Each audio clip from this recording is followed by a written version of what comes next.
BTS-CG ou DCG, quel diplôme choisir? C'est la question à laquelle nous allons répondre dans cette vidéo parce que lorsque l'on souhaite s'orienter en comptabilité, que l'on soit étudiant ou en phase de reconversion professionnelle, c'est une question légitime. Et en fonction de nos objectifs, nous allons voir que les orientations du diplôme seront différentes. Restez bien jusqu'à la fin de cette vidéo parce que je vais vous donner 5 questions plus un cas d'usage qui est le mien car j'ai moi-même fait le BTS-CG et le DCG et je pourrais donner mon retour d'expérience et mon avis par rapport à ça qui n'engage évidemment que moi par rapport à ma propre vie. Donc, si vous débarquez sur cette chaîne, je m'appelle Nicolas et ici on parle de comptabilité, gestion, orientation professionnelle, développement personnel pour devenir nous-mêmes et nous tous des profils irrésistibles dans le domaine de la comptabilité et gestion. Sur ce, je n'ai qu'une seule chose à vous dire. Prenez place et c'est parti!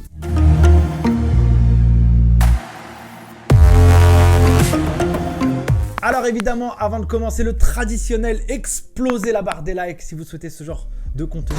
Je vous en ferai plein, mais ça, il faut que vous puissiez me donner l'engouement et le courage pour que je puisse le faire. Alors la vidéo va s'articuler autour de quelques points. D'abord, on va parler des grandes différences qu'il y a entre ces deux diplômes. Ensuite, je vais vous poser des questions et ces questions, vous devrez y répondre, en tout cas si vous le souhaitez, pour pouvoir avoir les idées plus claires, pour prendre une décision en fonction du choix du diplôme que vous allez passer. Déjà, il y a plusieurs différences entre ces deux diplômes. Le BTS-CG, c'est un diplôme de niveau Bac+2. Le DCG est un diplôme de niveau Bac+3 qui traditionnellement se fait en 3 ans. La différence entre les deux, de ces deux diplômes, c'est essentiellement le contenu que l'on va apprendre dans le cadre de ces deux diplômes. Le DCG, c'est un diplôme archi-technique. Il a souvent mauvaise presse parce qu'on le considère comme quelque chose de trop théorique. Mais par contre, si vous en maîtrisez les compétences techniques, vous êtes un killer en compta, en droit fiscal, droit des sociétés, droit social, finance, contrôle de gestion. À l'inverse, le BTS, sa mission, lui, il est plus là pour rendre opérationnel une personne sur la partie de la production comptable pour faire assistant comptable, comptable général ou collaborateur comptable en cabinet. On va dire que les deux grandes différences, elles sont là. Et en fait, en fonction des perspectives d'évolution que chaque personne souhaite, eh bien, le choix du diplôme sera le plus approprié. Voici les questions qu'il faut se poser pour prendre la bonne décision sur le BTS ou le DCG. Première question à laquelle il faut évidemment réfléchir. Quel métier visez-vous dans 10 ans? Et vous n'êtes même pas obligé d'aller jusqu'à 10 ans. Quel métier visez-vous dans les 5 prochaines années? En fonction de votre réponse, est-ce que vous souhaitez faire comptable, assistant comptable, chef comptable, DAF, expert comptable, contrôleur de gestion, etc., etc. Il faut que vous puissiez poser ça sur papier. Parce que si vous avez un plan de carrière, eh bien ça vous aidera grandement à prendre la bonne décision. Et si vous ne savez pas le métier que vous allez viser, je vous invite grandement à faire des recherches sur internet, même sur cette chaîne YouTube, où vous pouvez avoir des témoignages d'experts comptables, où vous pouvez regarder c'est quoi le job de comptable en cabinet, le job de comptable en entreprise, le job de DAF, de contrôleur de gestion, pour que ça puisse vous nourrir et voir si ça véhicule chez vous quelque chose où vous dites, la compta, l'expertise comptable, un job à responsabilité, le management, ça peut m'intéresser. Donc en fonction de ça, il va falloir que vous puissiez analyser quelles sont les compétences requises en fonction du métier que vous visez. Si vous visez un métier de comptable général, eh bien, entre guillemets, des simples compétences comptables, de production comptable, faire les opérations courantes, les opérations de fin d'exercice, travaux d'inventaire, le bilan, le compte de résultat, un BTS pourra largement faire l'affaire. En revanche, si vous visez des jobs à plus haute responsabilité, où on exigera de vous que vous ayez la responsabilité d'un service comptable et financier, que vous ayez sous votre responsabilité la production des déclarations fiscales, la production de la liasse fiscale, par exemple, la gestion de la finance et de l'analyse financière dans l'entreprise.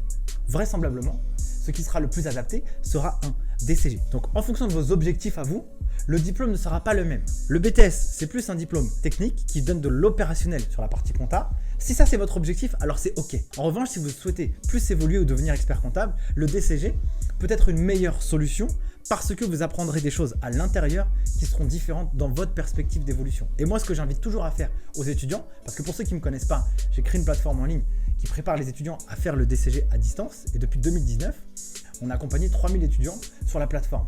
Et quelque chose que l'on dit souvent aux gens, c'est de toujours se poser la question comment vous vous voyez plus tard. Parce qu'en fonction du comment vous vous voyez plus tard, vous allez prendre aujourd'hui les bonnes décisions. Et si vous ne savez pas, eh ben, je vais vous inviter à vous poser d'autres questions juste après. Ensuite, autre question qu'il faut se poser, est-ce que vous avez pour objectif de faire un DCG quoi qu'il se passe? Si vous avez l'objectif de faire un DCG quoi qu'il se passe, pour quelle raison feriez-vous un BTS-CG avant?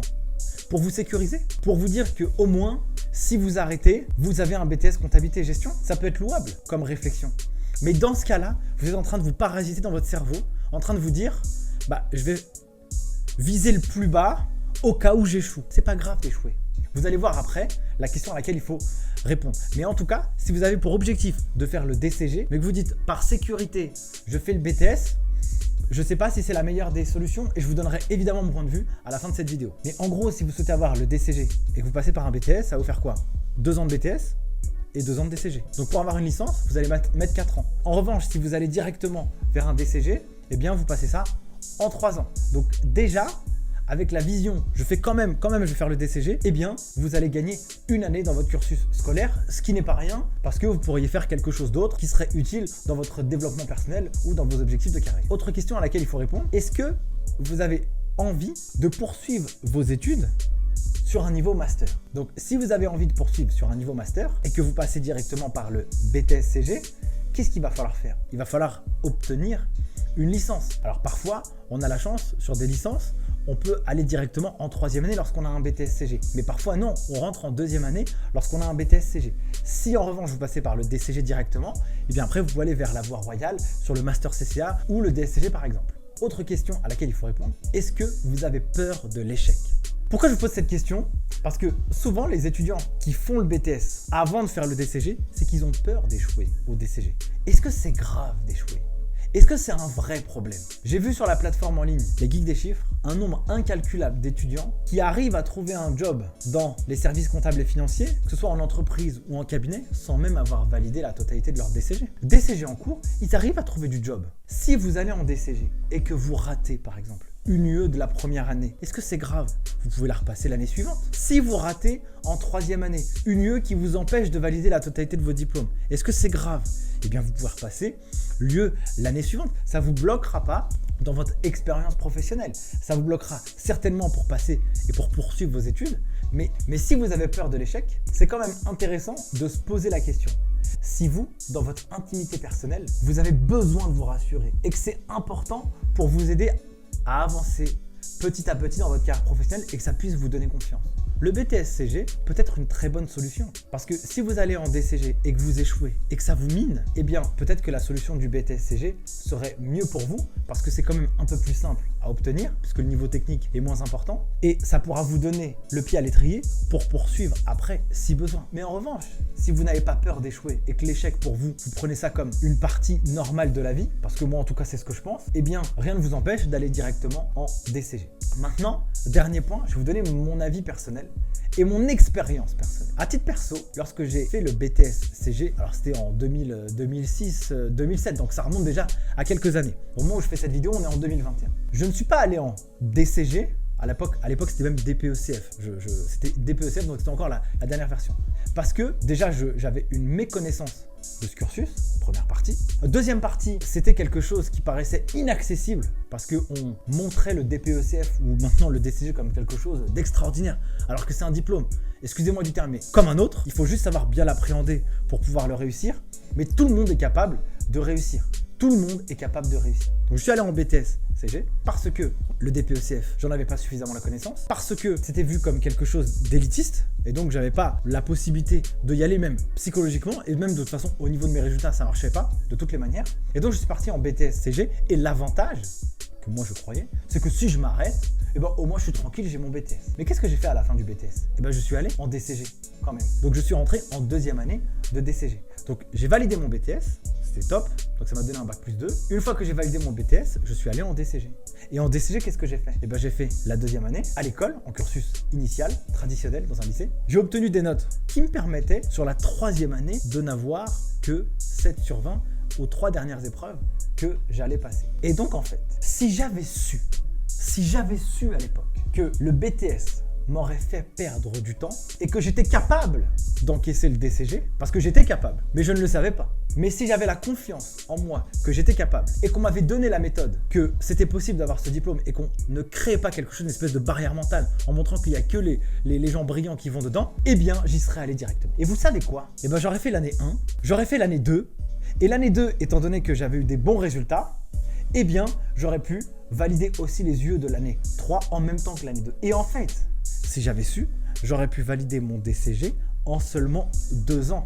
Et pas en 4 ans comme je l'ai fait, parce que je n'avais pas la connaissance. Et moi, si aujourd'hui j'ai une recommandation à faire aux étudiants qui se posent la question, est-ce que je fais un BTS-CG ou un DCG, mon avis va être cash. Donc maintenant, on est en fin de la vidéo. Là, je vous ai laissé vous poser vos questions. Franchement, vous avez 2 visions. Soit vous souhaitez avoir un job sympa, tranquille, pas de problème en compta, donc faites un BTS-CG et vous cassez pas trop les dents.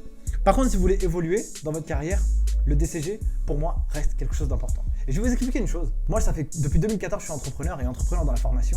Et depuis 2019, avec Soumaya, mon associé, on a lancé la plateforme en ligne Les Geeks des Chiffres. Les Geeks des Chiffres, on avait plusieurs visions. On a fait plusieurs tests. On a fait plusieurs typologies de formations.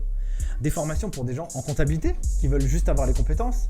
Des formations en DCG, des formations qui vont aider à préparer un titre professionnel, un BTS. Et en fait, avec le regard qu'on a aujourd'hui sur le marché, eh bien voilà c'est quoi notre vision. Notre vision, elle est simple. On pense que demain, le DCG sera un minimum à avoir pour bien évoluer dans la filière comptabilité et gestion. Les chiffres, ils sont relativement clairs et les professionnels de la profession sont assez d'accord sur le fait que dans la compta, demain, il y aura du job. Par contre, il y a quand même des outils comptables qui arrivent et l'intelligence artificielle et l'automatisation de la compta fait que le traitement de la comptabilité, entre guillemets, basique, il s'atténue au profit de compétences à plus haute valeur ajoutée.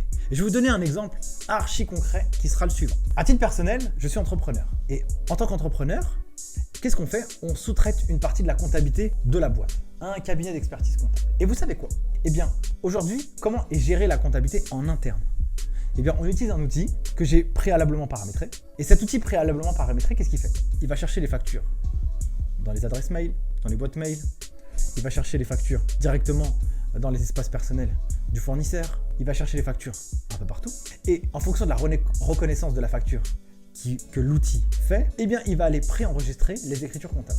Ça veut dire que sans avoir besoin de quelqu'un, déjà, on peut déjà avoir une tendance du résultat au jour le jour. Et ça, c'est hyper dangereux. Parce que si on n'a pas les compétences techniques pour aller vérifier ce que l'outil dit, eh bien déjà, on est un peu limité. Donc du coup, demain, quand on va vouloir accompagner les dirigeants d'entreprise, accompagner les services comptables et financiers à bien faire leur job, avoir des situations mensuelles, trimestrielles, semestrielles, annuelles, dans un temps record, pour pouvoir transmettre les informations à l'administration fiscale, pour que les dirigeants puissent prendre des décisions en fonction des documents et des retours des chiffres qui sont tombés sur la période écoulée, eh bien on aura besoin de professionnels qui pourront accompagner le développement de ces entreprises ou de ces projets. Et là, ce que nous on pense, c'est que la comptabilité, c'est une partie de l'histoire. Mais sauf que la compta, eh ben, il y a plusieurs autres branches qui arrivent après. Il y a la finance, le diagnostic financier, il y a le contrôle de gestion, où on va plus dans l'opérationnel de l'entreprise.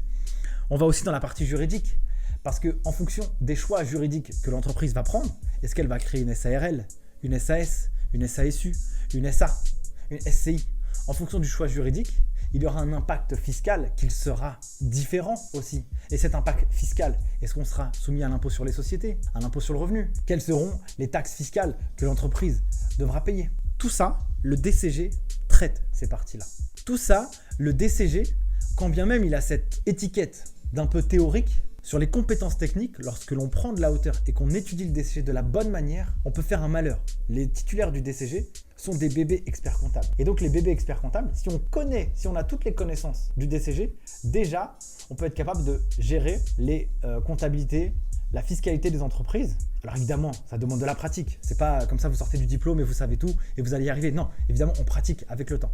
Mais du coup, comment je vois l'histoire, c'est simple, c'est des compétences hautes et ce sont ces compétences hautes qui seront demandées par les entreprises. Et vous n'avez qu'à faire une petite recherche sur Google et vous verrez que les jobs à responsabilité, souvent le DCG est mentionné à l'inverse d'un BTS-CG. Pour conclure, voilà ce que je vous invite à faire. Si j'avais été étudiant aujourd'hui, j'aurais fait le choix clair de faire un DCG directement plutôt qu'un BTS CG, parce que dans ma vision à moi, j'aurais souhaité évoluer dans le monde de la comptabilité et gestion à des jobs à responsabilité. Mais attention, cela n'engage que moi. Je ne prends pas une bonne décision ou je ne fais pas quelque chose de bien, moi, dans ce que je dis là. C'est juste que c'est aligné avec mes objectifs. Et si quelqu'un a d'autres objectifs que celui-ci, eh bien, c'est génial et c'est super.